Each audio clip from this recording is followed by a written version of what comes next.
Спектакль для самых маленьких, а некоторым нет и года, поэтому вместо привычного театрального зала он проходит в такой уютной игровой, а зрители сидят на ярких пуфиках. Постановка практически без слов, а интерактив здесь во всем. Малыши не просто зрители, а самые активные его участники. Через игру малыши узнают о распорядке дня, изучают окружающий мир и находят ответы на сложные для них вопросы. У актеров все отрепетировано, но с детьми, признаются они, спектакль сплошная импровизация. Быть естественным максимально. Ты не играешь здесь особо какую-то роль. Ты вроде не воспитатель.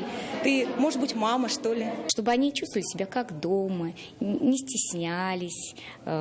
И тогда общение с артистами будет непосредственное, близкое. Бэби-спектакль – новый формат для театра. Оценили и малыши, и их родители.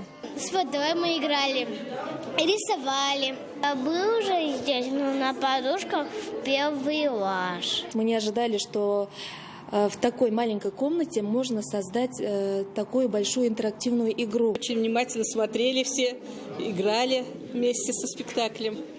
Премьера спектакля 16 февраля, а осенью театр кукол для малышей готовит еще один бэби-спектакль «Приключения пингвиненка Пинк». Вероника Гайнудинова, Вадим Илларионов, ТНВ, Казань.